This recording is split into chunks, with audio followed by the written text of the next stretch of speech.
නිවසක් තුළ නොසලකිලිමත් ලෙස විසිකර තිබූ කුඩා ඔරලෝසු බැටරියක් සිනහවෙන් පිරී තිබූ නිවසක් සදහටම කඳුළු සාකරයක් බවට පත් කරනු ඇතැයි කිසිවෙකුත් නොසිතන්නට ඇති.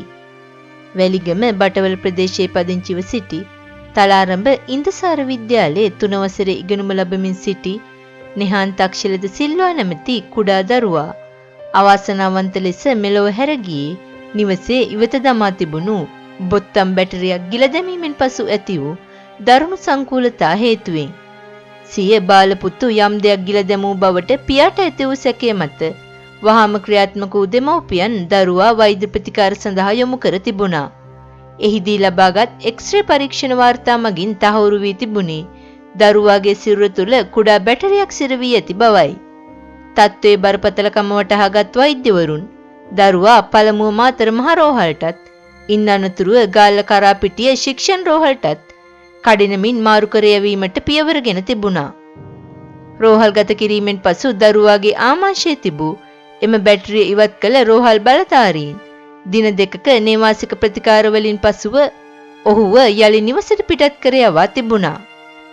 අනතුරු පහව ගොස් ඇතැයි සියලු දෙනා සිතුවත් එම කුඩා රසායනික උපාංගය ඒ වන විටත් දරුවාගේ සිරුර අභ්‍යන්තරයට මාරාන්තික හානියක් සිදු කර තිබුණා. නිවසට පැමිණිදා සිටම පිටේ අමාරුවක් ගැන මැසිවිලි නැගූ නෙහාන් පසුගිය 28 වනදා උදැසන පාසල් යාමට සූදානම් වන විට උදරයේ සහ හිසෙහි වේදනාවක් පවතින බව දෙමාපියන්ට පවසා තිබුණා. එසේ වුවද පාසල් ගිය දරුවා හදිසියෙම රුධිරය වමනය කරන බවට පාසලෙන් ලැබුණු දුරකථන ඇමතුම දෙමාපියන්ගේ ලෝකය කඩා වැටීමට ප්‍රමාණවත් වුණා. වහාම යලිත් කරාපිටිය රෝහලට ඇතුළත් කර දරුවා එන්ඩොස්කොපි පරීක්ෂණයකට භාජනය කළ අතර පසුව සිහිසුන් වූ ඔහු දැඩි සත්කාර එක්කයට ඇතුළත් කර සැත්කමකටද ලක් කෙරුණා. වෛද්‍යවරුන් සහ කාර්ය මණ්ඩලය දරුවාගේ ජීවිතය බේරා ගැනීමට දැඩි පරිශ්‍රමයක් දරුවද ඉරිදා සවස් යාමේ ඒ කුඩා හදගැස්ම සදහටම නතර වුණා.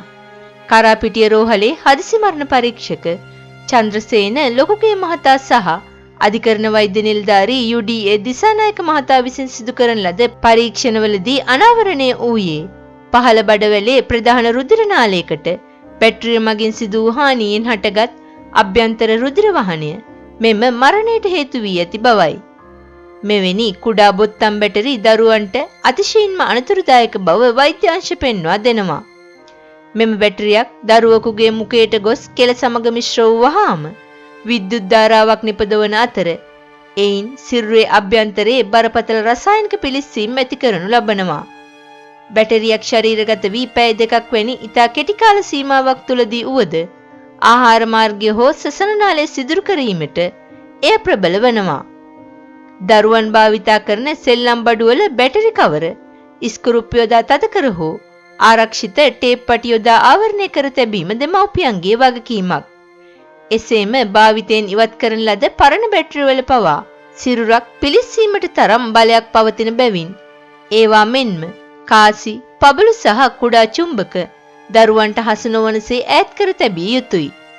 යම් හේකින් දරුවෙක් අධික ලෙස කෙළවැගිරීම, කෑම ප්‍රතික්ෂේප කිරීම, ශ්වසන අපහසුව, නොනවතින කැස්ස, වමනය හෝ බඩේ අමාරුව වැනි රෝග ලක්ෂණ පෙන්වයි නම් සහ යමක් ගිල දැමූ බවට සැක කරන්නේ නම් කිසිදු ආහාරයක් හෝ පානයක් ලබා නොදී වහාම රෝහල්ගත කළ යුතුයි. මෙවැනි අවස්ථාවකදී දරුවාට වමනය කරවීමට කිසිවිටකත් උත්සාහ නොකළ යුතු බවටද උපදෙස් ලබා දී තිබෙනවා. මෙවැනි කුඩා බොත්තම් බැටරි කෙල සමග ගැටුණු විගස රසායනික ප්‍රතික්‍රියාවක් මගින් ශරීර අභ්‍යන්තරයේ පුළුස්සා දමන අතර පැය දෙකක් වැනි කෙටි කාලයකදී පවා සිරුර අභ්‍යන්තර අවයව සිදුරු කිරීමට ඒවාට හැකියාව පවතිනවා. දරුවන්ගේ සෙල්ලම් බඩු හෝ නිවසේ ඉවතලන උපකරණ තුල සැඟවී ඇති මෙවැනි නිහඬ මාරයින් පිළිබඳව වැඩිහිටියන් මීට වඩා වැඩි අවධානයකින් කටයුතු නොකළහොත් නෙහාන්ගේ අකල් වියෝවෙන් කඳුළු සලන වැලිගම ඛේදවාචකය හෙට දිනේ වෙනත් නිවසකින්ද ඇසීමට අපට සිදුවනු නිසකයි. ඉතින් මෙම අවසනාවන්ත අනතුරින් අකාලේ දිවිගමන සමුදුන් නෙහාන් තක්ෂිල පුංචි පුතුට නිවන් සුව ලැබේවායි අපි ප්‍රාර්ථනා කර සිටිමු.